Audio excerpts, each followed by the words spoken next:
Hey guys, andito kami ngayon sa Oslo City Center. Andito kami sa harap ng Oslo Opera House. Ayan, naglakad-lakad kami ni baby dito. Ayan yung Opera House guys, oh. Ayan, eto siya. Ayan, sa likuran natin. Maganda maglakad-lakad dito guys. Lalong-lalo na ngayon, weekday. So, kukunti yung mga tao na naglalakad ba. At least hindi crowded yung City Center. Ayan.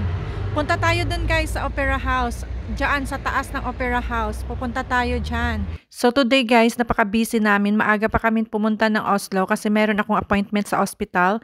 And at the same time, meron din yung appointment ng aking asawa sa documents ng aming anak kasi nagpa-process kami ng kanyang documents.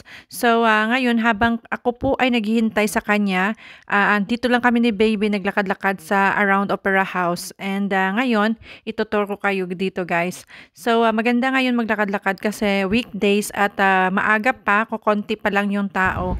So napapansin ko parang dito na area is kukonti pa lang yung mga tourist, more on local people ang nandito ngayon. So eto guys yung Oslo Opera House kung saan maraming mga Filipino celebrities nakapunta rin dito. Isa na yan si Bea Alonzo. Habang ako nakatayo dito at nagvo-vlog, dumaong ito sa aking harapan itong electric ferry. Ito yung unique guys, yung floating sauna kasi nga ito is nasa center Ang daming mga tao naglalakad pero itong mga tao dito sa loob ng sauna is naka-naked. Tapos yung iba naman naka-bathing suit na alam mo yung tong lang yung gamit ng mga babae. So yun. At lalo na pag winter, punuan ito guys kasi gustong-gusto ng mga local na magbabad sa sauna and then mag-dive sa icy water. So, andito na tayo guys. Malapit na tayo sa Opera House. So, ang aking nakikita dito, more on locals. Medyo marami ng tao ngayon kasi na siya, around 12 o'clock na ito ng tanghali. At, ayun, kanina medyo foggy yung weather pero ngayon medyo na siya, okay na, medyo maliwanag na. Napapansin ko parang kukonti na lang yung tourist ngayon kasi dito guys sa Norway kahit whole year round ang dami pa ring tourist pumupunta.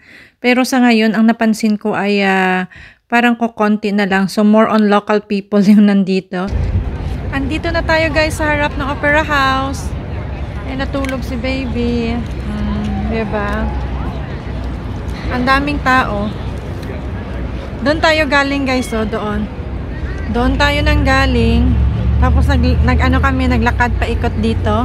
So ngayon pupunta tayo doon sa rooftop, doon sa pinakataas. Ayan, diyan sa pinakataas ng Opera House. So medyo medyo mataas iakyatin. So ipupush natin itong Barnabon or yung itong stroller ba.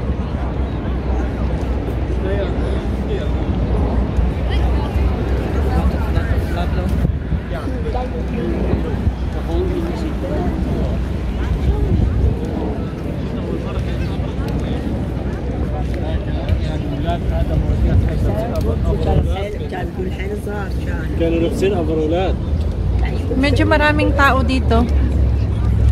And mabuti naman hindi gaano kalamig na ngayon kasi kaninang umaga masyadong malamig ba. Daming tao.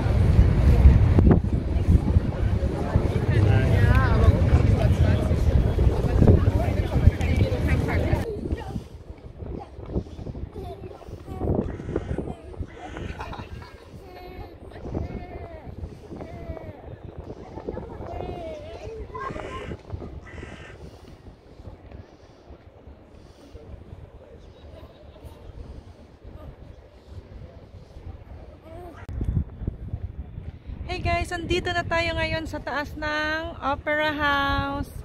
Dito sa rooftop, ayan.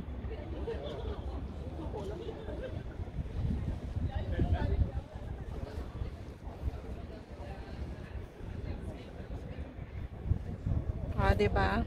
So hanggang dito na lang guys ang ating for today's video. Sana kayo po ay nag-enjoy. Thank you for watching. Bye!